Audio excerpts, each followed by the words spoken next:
Hey there everybody, Stuart Knight here with a video that is going to help you become more successful in business as well as a greater leader. So I want to share a quick story with you. All right, so I was in a boardroom not too long ago at one of the top 5 largest companies in the country. And I was in this meeting and I was there to observe and just take in the information. So I was kind of sitting back.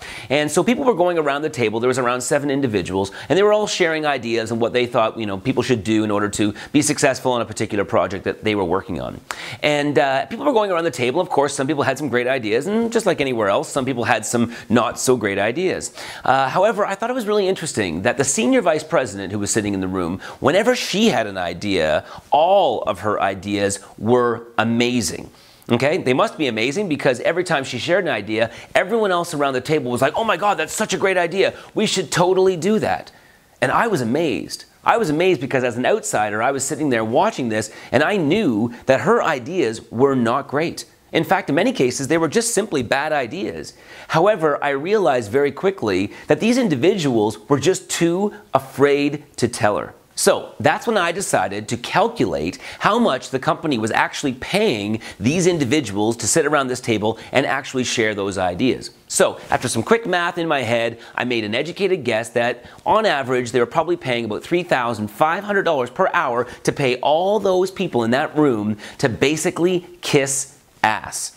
Okay, more specifically what they were doing is they were paying $3,500 for a bunch of university-educated people with work experience to sit around and come up with mediocre results.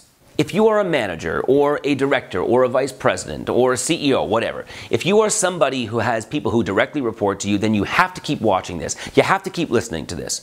Because my friends, if you truly want to be a success individually in business, and if you really want your company to be the best in your industry, you absolutely need to create what I call a non-kiss-ass culture. You need to leave your ego at the door and your fear of not being the smartest person in the room. Because guess what? The smartest person in the room and the biggest leader in the room is the person who has the guts to let other people challenge their beliefs and their ideas for the betterment of the company as a whole. Too many organizations grow at a snail's pace, or they never really fully reach their full potential because people, smart people within the organization, are too afraid to challenge their boss or their VP or their director. Now, if you are a leader within your organization and you want to be an even bigger and better leader than the one you currently are right now, then you must be able to start saying the following things. If you could make the idea that I just shared better, how would you do it? I want you to be honest. What part of my idea did you not like? If there was a better idea than the one that I just shared, what would that idea be? You are the one who has to create an environment where other people around you feel safe in offering their ideas and constructive criticism from time to time. And don't just hope it's going to happen. You have to do things specifically to make it happen. Send them an email or remind them before the meeting begins, or just tell them when you see them in the hall. Whatever you do, make sure that the people around you know that not only is it safe to share their ideas, but that you expect it from them. Why? Because in the future, you are never going to be remembered for the fact that you made people kiss ass. You are only ever going to be remembered for the fact that you made people kick ass.